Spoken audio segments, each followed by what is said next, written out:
নমস্কার, যুক্তিতর্ক সঙ্গে অর্কই আপনাদের স্বাগত। আপনাদের সঙ্গে আমি অর্কপ্রভ সরকার। 12ই ডিসেম্বর শিলিগুড়িতে কাঞ্চনজঙ্ঘা স্টেডিয়ামে মমতা বন্দ্যোপাধ্যায়ের প্রশাসনিক সভা। শুভেন্দু অধিকারীও বলেছেন ওই একই দিনে তিনি শিলিগুড়িতে সভা করবেন, বাঘাযতীন পার্কে অনুমতি পেলে করবেন, যদি একান্ত অনুমতি না পান আদালতের দ্বারস্থ হবেন, না হলে মিছিল করবেন এবং সেখানে মুখ্যমন্ত্রীর শিলিগুড়িতে উপস্থিত থাকবেন। তিনি পিসি চোর, ভাইপো চোর, তৃণমূলের সবাই চোর এই স্লোগান তুলবেন উত্তরবঙ্গের প্রাণকেন্দ্রে, অর্থাৎ চোখে চোখ রেখে কথা বলবেন। আমার মনে আছে 2009 সালে লোকসভা নির্বাচনের পর তৎকালীন মুখ্যমন্ত্রী বুদ্ধদেব ভট্টাচার্য যেখানেই নির্বাচনী সভা করতেন তার দু একদিনের মধ্যে মমতা বন্দ্যোপাধ্যায় সেই একই জায়গায় সভা করতেন। বামপন্থীরা কোনোদিন মমতা বন্দ্যোপাধ্যায় সভার অনুমতি দেয়নি, এরকম হয়নি। তাকে আদালতে গিয়ে সভার অনুমতি নিতে হতো না, যেটা বিজেপিকে নিতে হচ্ছে। অর্থাৎ মমতা যেখানে যাবেন, শুভেন্দু তার কয়েকদিনের মধ্যেই সেখানে যাবেন। এবার শুভেন্দু একই দিনে উত্তরবঙ্গে সভা করার কথা জানিয়েছেন শিলিগুড়িতে। একদিকে সংবাদ মাধ্যমের অ্যাটেনশন ডাইভার্ট হয়ে যাবে, পুরো অ্যাটেনশন মুখ্যমন্ত্রী পাবেন না। বিরোধী দলনেতার সভা এবং তার বক্তব্যকেও একই রকম গুরুত্ব দিয়ে দিতে হবে, এটাই শুভেন্দু চাইছেন। এবং উত্তরবঙ্গে বিজেপির তো সংগঠন দক্ষিণবঙ্গের তুলনায় মজবুত, তাদের সাংসদ আছেন, সেখানে বিজেপির প্রভাবও আছে। তাই বেছে বেছে উত্তরবঙ্গকে সেদিনের সভার জায়গা হিসাবে শুভেন্দুবাবু বেছেছেন। শুভেন্দুবাবুর ট্যাকটিক্সটা খেয়াল করুন, যেটা বললাম, যেখানে মুখ্যমন্ত্রী যাচ্ছেন দু একদিনের মধ্যে সেখানে পাল্টা সভা করছেন। শুভেন্দুবাবু তৃণমূলের সঙ্গে তো দীর্ঘদিন ছিলেন, তিনি জানেন ওই মন্ত্রিসভায় আসল লোক হচ্ছেন মমতা বন্দ্যোপাধ্যায়, তাকেই তিনি বারবার রাজনৈতিক আক্রমণ করছেন। একটা ব্যাখ্যাও আছে যে পিসি চোর, ভাইপো চোর, তৃণমূলের সবাই চোর, বারবার এই কথাটা বললে ক্লিশে হয়ে যাবে না তো? হ্যাঁ, দুর্নীতির বিরুদ্ধে আন্দোলন হোক, গণ আন্দোলন হোক, এজেন্সির মতো তদন্ত করুক, কিন্তু একই সঙ্গে বিজেপি ক্ষমতায় আসলে তারা বাংলার জন্য কি করবে তারা সুনির্দিষ্ট রোডম্যাপ দিতে হবে এবং লক্ষ্মীর ভাণ্ডারের মতো জনপ্রিয় প্রকল্পকে চালিয়ে যেতে হবে, প্রয়োজনে বরাদ্দ বাড়াতে হবে। এই সমস্ত কথা বিজেপিকে বলতে হবে, খোলসা করে বলতে হবে। তা না হলে মানুষের মনে বিভ্রান্তি তৈরি হবে। শুধু মমতা চোর, মমতা চোর, পিসি চোর, ভাইপো চোর, তৃণমূলের সবাই চোর এই স্লোগান দিলে বিজেপি কেল্লাফতে করতে পারবে বলে অনেকের মনে হয় না। হ্যাঁ, এসব দুর্নীতির বিরুদ্ধে তো পথে নামতেই হবে, গণ আন্দোলন করতে হবে। একটা সভা, একটা পদযাত্রা, সাংবাদিক বৈঠক করা হবে না। গণ আন্দোলন বলতে যা বোঝায়, গণ আন্দোলন চুরির বিরুদ্ধে মানুষের মতামতকে তৈরি করতে হবে, এটা একটা দিক। আর বিজেপি ক্ষমতায় আসলে পরে পশ্চিমবঙ্গের জন্য বিজেপি কি করবে, শিল্পক্ষেত্রে, পরিকাঠামো ক্ষেত্রে, আর্থিক ক্ষেত্রে, বেকার যুবকদের জন্য, আদিবাসীদের জন্য, মাতৃশক্তির জন্য সব কিছু পরিষ্কার করে বলতে হবে। এবং সেটা একদম নির্বাচনের আগের মুহূর্ত নয়, আগে থেকে বলে সেই রোডম্যাপ নিয়ে মানুষের মধ্যে প্রচার করতে হবে। তাহলে প্রধান বিরোধী দলের গ্রহণযোগ্যতা আরো বাড়বে। বিজেপির কাছে তো সুবর্ণ সুযোগ, বিধানসভায় বাম কংগ্রেস নেই, লড়াইটা কার্যত বাইনারি হয়ে গেছে। 24শে ডিসেম্বর ব্রিগেডের লক্ষ্যকণ্ঠের গীতাপাঠ, প্রধানমন্ত্রীকে আমন্ত্রণ জানানো হয়েছে, আসার কথা। এটার কাউন্টার করার জন্য অখিলগিরির নেতৃত্বে দুদিন পরে আবার একটা অন্য অনুষ্ঠান করা হচ্ছে। অর্থাৎ গীতাপাঠকে কাউন্টার করার জন্য ওই সনাতন ব্রাহ্মণ সমাজকে নিয়ে অখিলগিরি একটা অনুষ্ঠান করছে কাউন্টার। অর্থাৎ দুটোই দল, তৃণমূলও চাইছে এই বাইনারি ন্যারেটিভটা থাকুক, বিজেপিও চাইছে এই বাইনারি ন্যারেটিভটা থাকুক। এ তো বিজেপির সুবিধা, কারণ বিধানসভায় বাম কংগ্রেস শূন্য, তারা বিরোধী, সংবাদ মাধ্যমের অ্যাটেনশন তাদের দিকে, তারা কি করছে মানুষ খেয়াল রাখছে। বিরোধী দলনেতা হিসাবে শুভেন্দুবাবুর ভূমিকা কি, মানুষ সেটাকে নিরন্তর পর্যালোচনা করছেন। এই সুযোগ বিজেপিকে নিতে হবে। 2021-এ বাইনারি হয়েছিল, বিজেপি 38% ভোট পেয়েছিল, 54% হিন্দু ভোট পেয়েছিল। তো হিন্দু ভোটের কনসলিডেশন তাদেরকে বাড়াতে হবে। কিন্তু দুগ্ধপাত্রে গোচনার মতো পড়ে যাচ্ছে কার্শিয়াংয়ের বিধায়ক বিষ্ণুপ্রসাদ শর্মার বক্তব্য যে গোর্খাল্যান্ড নিয়ে বিজেপি উচ্চবাচ্য করছে না, ভোটের আগে গোর্খাল্যান্ডের কথা বলে গোর্খাদের সমর্থন নিয়ে নির্বাচনে ফায়দা তোলে, লোকসভা সিটটা জেতে দার্জিলিং। গোর্খাল্যান্ড নিয়ে মানে নির্দিষ্ট কিছু না বললে সেই বিধায়ক জানিয়েছেন তিনি নির্দল হিসাবে বিজেপির প্রার্থীর বিরুদ্ধে প্রতিদ্বন্দ্বিতা করবেন। সমস্যা, নির্বাচন আগে এই ধরনের ক্ষোভ বিক্ষোভ বিদ্রোহ হবে, সব দলেই হয়। যে অনন্ত মহারাজকে রাজবংশী ভোটের জন্য বিজেপি রাজ্যসভায় নিয়ে গেল, সেই অনন্ত মহারাজ ক্ষোভ প্রকাশ করেছেন অমিত শাহের সভায়, তাকে আমন্ত্রণে জানানো হয়নি, বা জানানো হলেও এমন সময় জানানো হয়েছিল তার পক্ষে আসা সম্ভব ছিল না। আপনি রাজবংশী সম্প্রদায়কে বার্তা দেওয়ার জন্য অনন্ত মহারাজকে রাজ্যসভায় পাঠালেন, আবার এখন তাকে কর্নার করে রাখছেন, কোণঠাসা করে রাখছেন।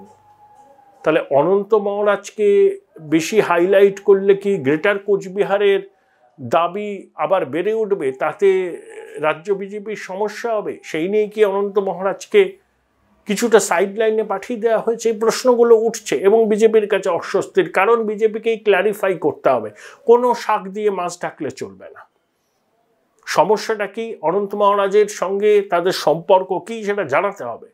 কার্শিয়াংয়ের বিজেপি বিধায়কের এই বিদ্রোহ হয়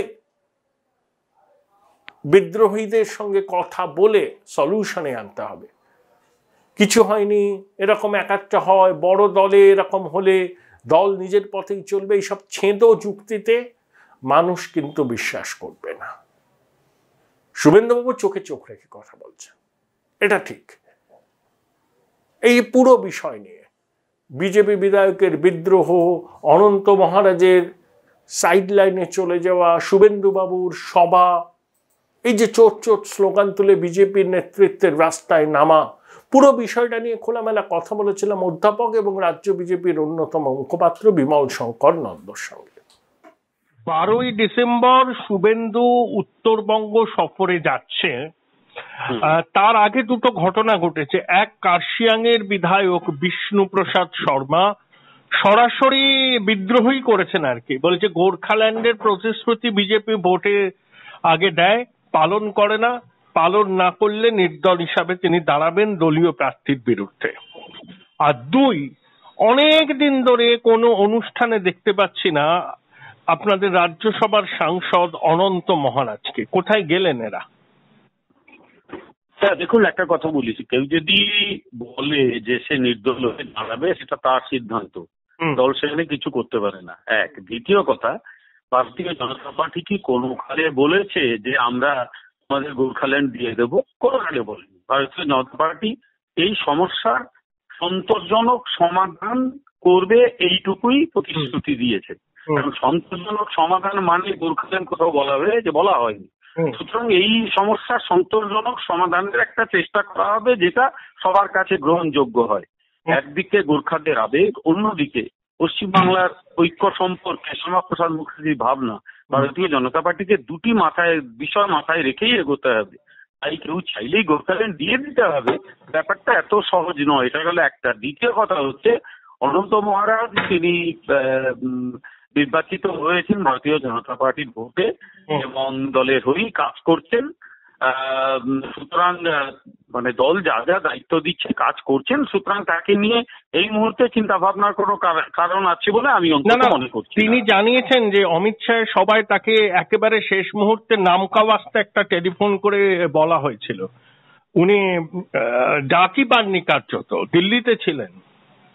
হতে পারে কোথাও একটা হয়তো মানে যোগাযোগের ইয়ে ঘটে গেছে, তো উনি পরে পেয়েছিলেন, সুতরাং মানে আসতে পারেননি। দ্যাট মিনস যে তিনি মানে পুরো সিস্টেমটার সঙ্গেই আছেন এবং থাকতে চান। কোথাও মিসকমিউনিকেশন হয়েছিল, I think that will be resolved soon. সেটা নিয়ে অত চিন্তার কোনো কারণ নেই।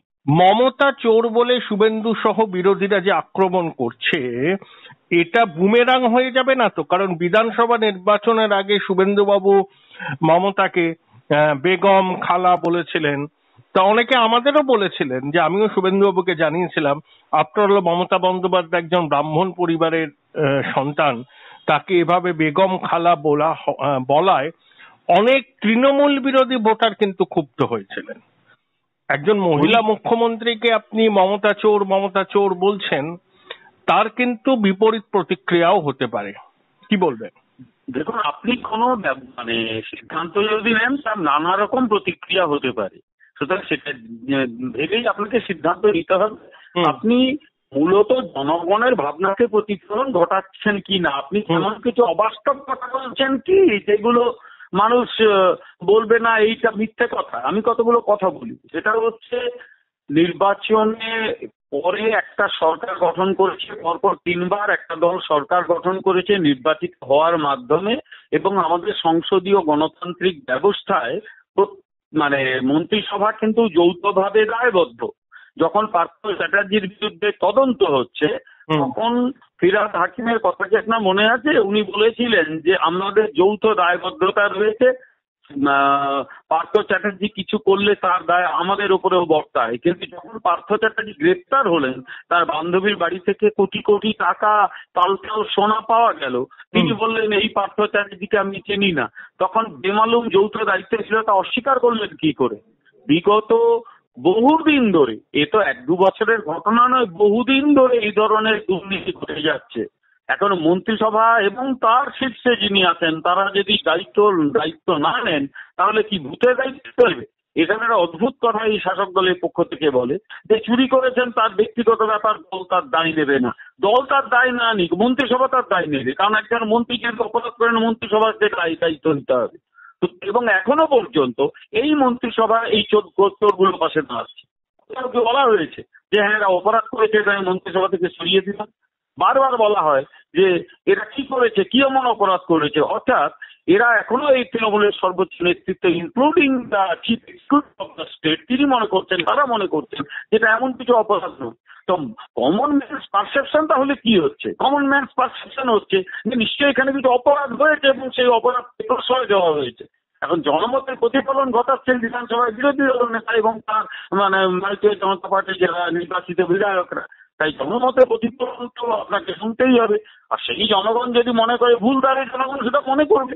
কিন্তু আমরা মনে করছি যে এই ভাবনাটা জনগণের মধ্যে রয়েছে এবং তার প্রতিফলন ঘটাচ্ছেন ভারতীয় জনতা পার্টির নির্বাচিত প্রতিনিধিরা এবং এই রাজ্যের যিনি বিরোধী দলনেতা Suvendu Adhikari.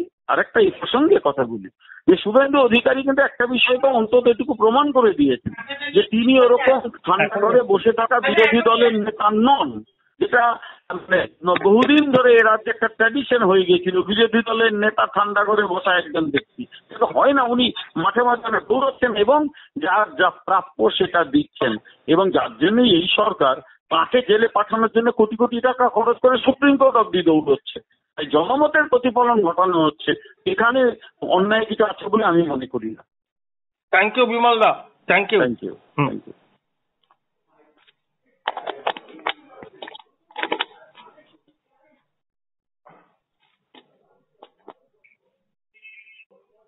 Join Indian Institute of Hotel Management now. Right choice, right decision.